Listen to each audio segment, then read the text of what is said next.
दोस्तों जब भी क्रिकेट के बारे में बात की जाती है तो हमेशा से ही हिंदुस्तान में इस चीज़ का क्रेज़ बहुत ही नेक्स्ट लेवल पे जाता है क्योंकि आप लोगों को भी पता है कि बहुत सारे ऐसे खिलाड़ी हैं जिनके हम लोगों को नाम वगैरह अच्छे से याद होते हैं और हमें ये भी पता होता है कि वो क्रिकेट टीम में किस ओहदे पे रहते हैं, यानी बॉलर हैं या फिर बैट्समैन हैं। मगर दोस्तों आज मैं एक ऐसे इंसान के बारे में बताना चाहता हूँ जो कि बनना तो चाहता था क्रिकेटर, मगर किस्मत ने उसके एल लगा दिए। मगर उसके बाद में भी उसका जज्बा कुछ ऐसा था दोस्तों जिसकी वजह से उसने अपनी एल लगी हुई किस्मत के भी लंका लगा करके क्रिकेट को ही चुना और क्रिकेट में ही वो बंदा बना रहा। अगर आप लोग ये सोच रहे हो कि ये किसी इंडियन क्रिकेटर की कहानी है तो दोस्तों बिल्कुल ही रॉन्ग हो आप लोग। तो दोस्तों सबसे पहले बात कर लेते हैं क्रिकेट जगत के एक फेमस एम्पायर की। अगर मैं आप लोगों से बात करूं कि क्रिकेट जगत का सबसे अच्छा एम्पायर कौन है या कौन सा एम्पायर आप लोगों को अच्छा लगता है, तो ज़्यादातर आप लोगों का जवाब होगा कि फनीएस्ट एम्पायर। फनीएस्ट एम्पायर से मतलब है बिली बाउडेन के बारे में, क्योंकि उनके अजीबोगरीब तरीके और फैसला जो डिसीज़न वगैरह वो देते थे ये सभी चीज़ें बहुत ही अनएक्सेप्टेबल होती थी। और आप लोगों को तो पता ही है उनके जो फैसले होते थे उनको देने का जो तरीका रहता था वो हमेशा ही अमेजिंग होता था और लोगों को काफ़ी ज़्यादा फ़नी भी लगता था। और वो हमेशा ही ऐसा माहौल क्रिएट करके रखते थे जो कि क्रिकेट इतिहास में हमेशा से ही खिलाड़ी हो चाहे दर्शक हो सभी लोगों को काफ़ी ज़्यादा पसंद आता था। तो दोस्तों बिली बाउडेन के बारे में हम लोग बात कर लेते हैं और इसी के बारे में बहुत ही इंटरेस्टिंग कहानी है। तो दोस्तों सबसे पहले तो आप लोगों से यहाँ पे एक सवाल है, क्या आप लोगों को ये पता है कि बिली बाउडेन असल में जब भी किसी खिलाड़ी को आउट देते हैं तो वो अपनी उंगलियां टेढ़ी क्यों करते हैं, या फिर सिक्सर लगाने के लिए वो जिस इशारे का इस्तेमाल करते हैं आखिर वो इस तरीके के अजीबोगरीब इशारे करते क्यों? क्या आप लोगों को इन सारी चीज़ों के बारे में पता है? तो दोस्तों आप में से काफ़ी सारे ऐसे लोग होंगे जिनको कि इस बारे में पता होगा, काफ़ी सारे ऐसे भी होंगे जिनको कि इस बारे में नहीं पता होगा। मगर दोस्तों यहाँ पे जानने वाली सबसे अमेजिंग बात ये है, बिली बाउडेन 11 अप्रैल 1962 को इनका जन्म हुआ था। दोस्तों न्यूजीलैंड में ये अपना क्रिकेट करियर शुरू कर रहे थे। बहुत ही अच्छे गेंदबाज थे और फास्ट बॉलर के रूप में इन्होंने काफ़ी अच्छी ख्याति प्राप्त कर ली थी। और आने वाले टाइम में लोगों ने ये मान लिया था कि ये न्यूजीलैंड की क्रिकेट टीम में शामिल होंगे। बट दोस्तों किस्मत ने कुछ ऐसा खेल दिखाया जिसकी वजह से हुआ क्या, जब इन्होंने डॉक्टरों से कंसल्ट किया तब पाया गया कि इन्हें अर्थराइटिस की शिकायत है, जिसे हम लोग हिंदुस्तान में कहते हैं गठिया बाय।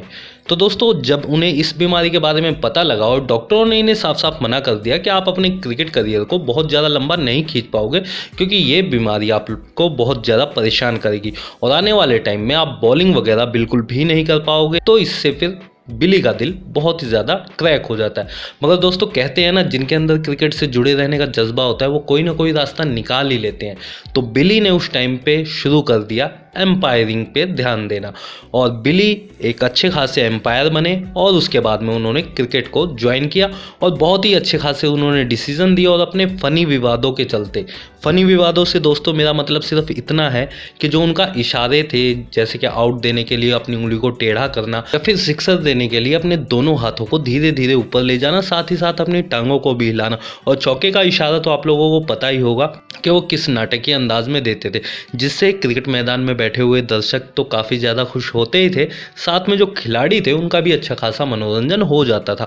बट दोस्तों ये ऐसा करते क्यों थे, आखिर इसकी वजह क्या थी? तो दोस्तों इसकी जो सबसे बड़ी वजह थी वो था उनका अर्थराइटिस पॉजिटिव होना। अर्थराइटिस होने की वजह से होता क्या था कि जब भी वो किसी खिलाड़ी को आउट देने के लिए अपनी उंगली को सीधा करते थे और ऊपर उठाते थे तो उन्हें अपनी उंगलियों में काफ़ी ज़्यादा दर्द महसूस होता था। अब ऐसी सिचुएशन से निपटने के लिए बिली ने ये तरीका अपना लिया, वो अपनी उंगलियों को टेढ़ा कर लेते थे। अब टेढ़ा करने से होता क्या था कि जो उनके जोड़ों में लिक्विडिटी की कमी आ जाती थी वो बड़ी आसानी से पूरी हो जाती थी। या फिर आप लोग सीधी और सरल भाषा में ये भी समझ सकते हैं कि अगर वो मान लो कोई सिक्सर का इशारा दे रहे हैं और धीरे धीरे अपने हाथों पैरों को ऊपर उठा करके इशारा करते थे, तो उस सिचुएशन में जो उनके जोड़ों में खालीपन आ जाता था और लिक्विडिटी की कमी हो जाती थी वो उस चीज़ से पूरी हो जाती थी। यानी कि एक तरीके की वो एक्सरसाइज कर लेते थे, उससे उनकी बॉडी चुस्त और फिट बनी रहती थी क्रिकेट स्टेडियम पे, और साथ ही साथ दोस्तों वो अपने पेन से भी छुटकारा पा लेते थे इन सारी चीज़ों से। तो दोस्तों यही सारी वजहें थी जिसकी वजह से बिली बाउडेन को एक सैल्यूट तो बनता ही है, क्योंकि दोस्तों इतना ज़्यादा क्रेज़ आप लोगों को क्रिकेट में देखने को बहुत ही कम खिलाड़ियों के अंदर देखने को मिलता है। क्योंकि दोस्तों बिली को अगर ये दिक्कत ना होती तो हो सकता है वो न्यूजीलैंड की टीम में हमें एज अ बॉलर खेलते हुए दिखाई दे जाते, या फिर उनके कुछ ऐसे मैचेस वगैरह हम लोगों को देखने को मिल जाते। बट दोस्तों ऐसा हो नहीं सका, क्योंकि उनकी बीमारी को कुछ और ही मंजूर था। मगर बिली भी अपने जज्बे के पक्के थे और उन्होंने क्रिकेट को कभी भी अलविदा कहा नहीं। फिलहाल तो वो अब इंटरनेशनल क्रिकेट एम्पायरिंग से बिल्कुल ही संन्यास ले चुके हैं और अपनी ज़िंदगी खुशहाल तरीके से बिता रहे हैं। बट दोस्तों इनके जज्बे को एक बार फिर से सैल्यूट है। और अगर आप लोगों को ये सारे फैक्ट्स बिली के बारे में पसंद आए हों तो इस वीडियो को आप लोग लाइक, शेयर, सब्सक्राइब और कमेंट कर सकते हो। रही बात दोस्तों, अगर आप लोग ऐसी वीडियो चाहते हो या फिर अगर आप लोगों को इस तरीके की जानकारियां और वीडियो देखना पसंद है तो प्लीज़ आप लोगों से एक ही बात कहूँगा कि आप लोग अपने कमेंट ज़रूर से ज़रूर करें। तो दोस्तों मिलते हैं फिर एक नेक्स्ट वीडियो में, जहां पे फिर लाएंगे किसी लीजेंड खिलाड़ी की कुछ ना कुछ अनकही अनसुलझी बातें। तो दोस्तों थैंक यू वेरी मच।